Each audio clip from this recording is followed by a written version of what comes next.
Oke, Assalamualaikum warahmatullahi wabarakatuh. Shalom Om Swastiastu, Namo Buddhaya, Salam Kebajikan.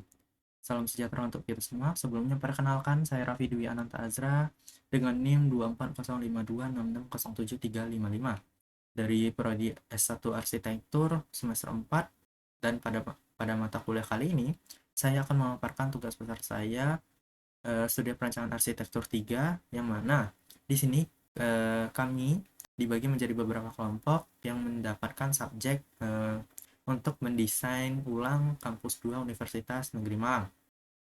Di sini saya mendapat subjek atau objek mendesain institusi multimedia. Untuk itu kita harus tahu dulu lokasinya ada di mana. Nah, lokasinya sendiri itu ada di Jalan Ki Ageng Gribik nomor 45, Kecamatan Kedung Kandang, Sawojajar, Kota Malang. Nah, di sini ada beberapa analisis tapak yang kami lakukan, tapi di sini saya akan menjelaskan yang cukup menjadi perhatian kami untuk mendesain kampus yang akan kami desain. Ya, maaf saya ngulang-ngulang katanya, tapi intinya ini menjadi acuan gitu. Kenapa desain kami seperti ini? Di sini ada tingkat aktivitasnya. Untuk tingkat aktivitasnya sendiri itu bisa dibilang sedang ke tinggi karena posisi saat itu tuh berada di depan atau dekat jalan, tepi jalan, terus di belakangnya adalah perumahan seperti itu. Jadi untuk kebisingan aktivitasnya juga itu di jam-jam tertentu seperti jam pulang kantor, pulang kampus, pulang sekolah. Terus seperti juga di kayak jam-jam kedatangan, jam-jam 7 pagi seperti itu bisa dibilang cukup tinggi aktivitasnya. Nah, di sini karena aktivitasnya cukup tinggi, jadi kebisingannya cukup tinggi juga. Di 73 desibel itu sudah cukup tinggi ya. Terus ini menjadi salah satu concern dalam mendesain gitu.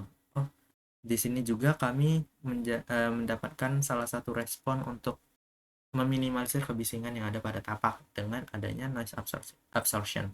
Seperti apa? Nah, pertama kita analisis dulu kan tempatnya. Rupanya tempatnya udah ada vegetasi alami yang banyak, seperti RTH-nya yang cukup luas, terus ada vegetasi rapat, terus vegetasi peneduh jalan seperti pohon besi, terus ada vegetasi buah-buahan. Ya, cukup menjadi suatu noise absorption seperti itu. Nah, kita bisa lanjut ke analisis mataharinya, yang mana orientasi matahari itu kan dari timur ke barat, sedangkan bangunan ini sendiri menghadap ke area selatan. Itu. Jadi, kiri ke kanan itu tuh terpapar 40 sampai 60% terpapar cahaya matahari.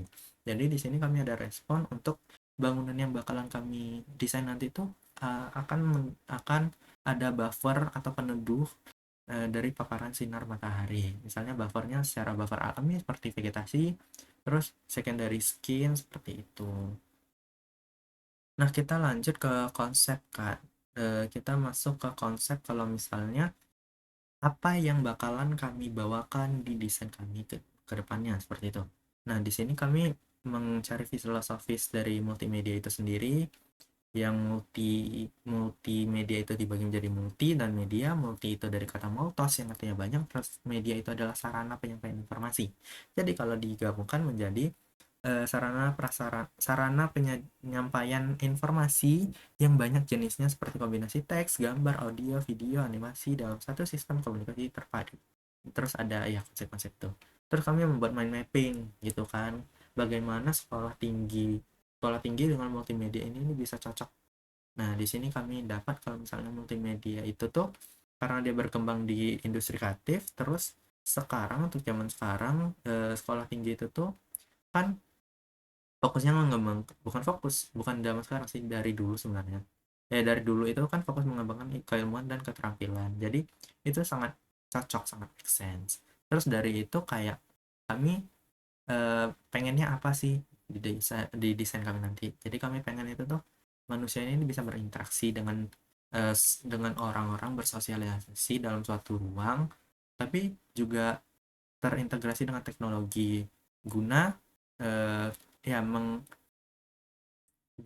untuk menggabungkan kreativitas, ya, guna untuk menambah kreativitas yang akan menjadi inovasi di masa depan, future. Jadi itulah kami mendapatkan Future Spatial Interface. Terus kami bagi lagi nih kata kuncinya. Ada future, ada spatial interface.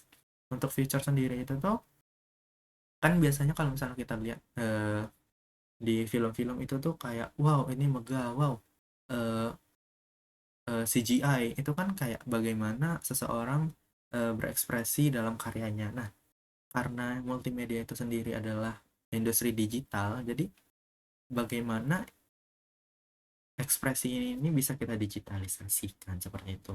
Terus kayak makanya kita dapat konsep, oh semua awal mula digitalisasi itu tuh ada karena satu, tercipta karena satu yang namanya pixel, yaitu adalah sebuah titik-titik atau sebuah bidang kecil-kecil yang disusun secara berurutan, secara banyak yang menghasilkan sebuah bidang. Seperti itu. Karena kami juga pengen konsepnya itu tuh manusia berinteraksi dengan teknologi, tapi kayak kan di sini nanti akan ada kejenuhan di dalamnya kayak waduh 24/7 ketemunya layar monitor terus gitu kan. Jadi kami mencari eh, jalan keluar untuk meredam kejenuhan itu dengan adanya apa? Dengan adanya RTH, seperti RTH, terus ada juga kayak amphitheater yang memfasilitasi area sosialisasi dengan eh, menjadikannya juga tempat refreshing seperti itu.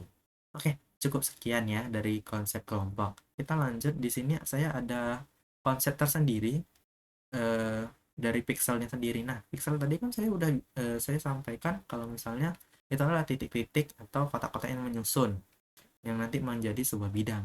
Nah, kalau misalnya kita lihat dulu itu tuh kayak susunan batu bata itu tuh kan tersusun kayak kalau satu aja aduh kurang gimana gitu kan. Kalau misalnya kita susun cara banyak kan jadinya adalah sebuah dinding, sebuah bidang yang bisa dibilang kokoh dan bagus gitu. Nah, tapi bagaimana kita tidak hanya monoton pada desain itu aja. Jadi saya kayak kepikiran ada satu game jadul namanya Tetris yang mana kita kayak menyusun strategi bagaimana susunan balok-balok atau pixel-pixel ini, pixel yang kotak itu bisa tersusun rapi, terus kita juga gak kalah di dalamnya. Nah, saya mengambil konsep itu.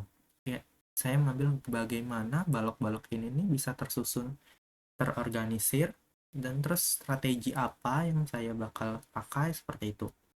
Nah, sistemnya adalah kan sistem modular ya, tumpuk menumpuk gitu. Nah, disitulah kan saya mendapat konsep ini, Pixel Nexus Campus, yang mana karena pixel banget ya konsepnya, jadi saya pengen mengangkat pendekatan yang modular tadi, pixel-pixel, jadi tumpang tindih lah lebih tepatnya. Gitu. Ini udah ada tampak sama ininya, terus ini ada konsep fasad untuk merespon iklimnya tadi kan, karena cahaya matahari yang kiri ke kanan terpapar 40-60%. Oke, kita lanjut untuk ngecek aja nih punya apa project saya. Oke, di sini project saya membangun sekitaran ada 7 tua, 4, 5, 6, 7 bangunan, yang mana 3 bangunan utamanya adalah GKB, terus gedung kuliah bersama, terus ada laboratorium serta gedung administrasi, yang mana ketiga bangunan utama ini memiliki 4 lantai. Kecuali gedung lab ini nih saya bagi menjadi dua, yang bagi dua karena itu dibagi sesuai kebutuhannya, karena lab ini nih ada karena dibagi ke dua penjuruan yang ada di PPT ya, penjuruan. Jadi lab satu itu kayak khusus untuk pemrograman, yang satu lagi untuk produksi seperti itu. Nah, kalau misalnya lihat sekilas langsung kelihatan ada amphitheater di tengahnya. Nah, itu yang kami pengen kalau misalnya digitalisasi, kan kampusnya digital banget gitu kan. Nah, ada satu objek yang menjadi pusat untuk menghilangkan kejenuhan seperti itu. Nah, terus untuk GKB saya punya konsep kalau misalnya kan modular, timpang tindih. Nah, timpang tindihnya tadi itu bisa kita gunakan sebagai objek untuk kayak area outdoor seperti itu. Jadi refreshing habis selesai ngajar belak keluar. Nah, kalau misalnya teman-teman kalau misalnya saya ini ya kasih tunjuk, dia itu kalau misalnya dari tapak itu tuh ada tanamannya nih teman-teman. Seperti itu. Nah, Ini juga ya, kotak-kotak ini bisa diandaikan sebagai pixel seperti itu. Jadi menurut saya sudah cukup ter ini ya, terimplementasi lah pixelnya. Nah, lalu ini untuk area lab, kenapa sih ada balok-balok warna ini kaca kah gitu? Bukan. Ini kalau misalnya di di di SketchUp-nya emang ini ya, Bu, Bapak. Tapi ini sebenarnya adalah pak besi yang saya bolongin. Contohnya seperti ini. Di detailnya itu dia bolong-bolong, Bapak. Ya. Terus ini ada penggunaan di area lab yang bagian pemrograman itu menggunakan eh, kaca Low-E guna pertama kalau misalnya dari dalam visualnya luas, tapi dia juga menyerap dari paparan cahaya matahari. Dia menyerap cahaya matahari tapi enggak memasukkan panasnya sekalian, jadi memantulkan itu. Terus ini untuk gedung rektoratnya sama menggunakan fasad yang seperti di lab karena dia berada di posisi depan, jadi kayak hampir full dia itu terpapar cahaya matahari, kayak kanan kiri dari sini ke sini kena matahari, dan di sini kayak sebagai visual dari tampak luar gitu, kayak wah bagus. Terus sebenarnya di sini saya mau memasang LED karena dari konsep di awal banget di UTS pertengahan semester itu tuh adalah konsep kalau misalnya memasukkan fasad LED seperti itu. Jadi di sini bisa dipasangkan fasad LED sebagai ya, tontonan. Kalau misalnya ini kan menjadi akses masuk ya, saya belum ngasih belum infoin juga. Di sini ada 3 akses masuk. Yang pertama itu ini akses masuk 2 arah, terus ini akses masuk 1 arah, serta ini akses masuk sepeda motor. Jadi cuma sepeda motor yang bisa masuk dan keluar seperti itu. Jadi kalau misalnya ada pengunjung lewat itu kayak oh dia bisa lewat sini, tapi kalau misalnya ini apa ya, tapi gerbangnya kelewatan karena terlalu dekat, kayak visualnya nggak kelihatan misalnya gitu kan, kayak kelewatan, dan dia masih bisa masuk sini. Terus di sini bisa ketemu hutan dulu untuk kayak memberikan sifat adem gitu kan. Terus bisa meredam dari kebisingan, jadi penyerapan kebisingan dulu seperti itu. Jadi di sini juga ada tanaman ya di belakang. Oh ya, ini saya jelasin. Kalau misalnya di sini ada GKB di mouse saya. Terus di sini ada lab, di sini ada perpustakaan, terus di sini ada masjid, di sini ada gedung rektorat, gedung ormawa, auditorium, gedung serbaguna, terus di sini ada kantin kecil. Seperti itu. Mungkin itu aja ya kalau misalnya kita lihat dari gambar kerja saya sendiri. Di sini ada pengorganisiran ruangannya, bagaimana kayak saya bilang, oh ini bisa dibilang strategis buat eh, kalau misalnya masuk sini ruangnya masih masuk ke dalamnya masih tergunakan secara maksimal seperti itu. Nih, dan perlu diketahui juga karena di hampir semua bangunan itu saya menggunakan modularnya itu di 8 meteran. Jadi di sini saya menggunakan kolom di 60 kali 60 serta kolom praktisnya di 30 40 30 30, serta ada kolom untuk area core itu di 30 40. 40 60, maaf nih. 40 60 seperti itu. Itu juga berlaku pada gedung-gedung lainnya seperti GKB. Itu juga pakai modular 8, terus ini konsepnya kan timpang tindih. Tuh, timpang tindih. Jadi penggunaan yang saya bilang bisa dibilang kayak efektif tapi juga artistik seperti itu. Di sini ada lab, seperti yang saya bilang di sini ada 2 bangunan, 2 masa bangunan. Yang pertama itu adalah bangunan produksi, sama satu lagi adalah ruang pemrograman seperti itu. Ini untuk site layoutnya sendiri sebenarnya itu ada area masuk, terus di sini kan area masuk juga, jadi dia langsung terpapar. Jadi di sini adalah mukanya adalah rektorat banget seperti UM. Terus ini ada fasadnya, terus ini ada 3D-nya, perspektif sama renderannya. Di sini juga ada, di sini ada tampak samping kawasan dan tampak depan kawasan. Mungkin sekian saja yang bisa saya sampaikan, lebih kurangnya mohon maaf. Assalamualaikum warahmatullahi wabarakatuh.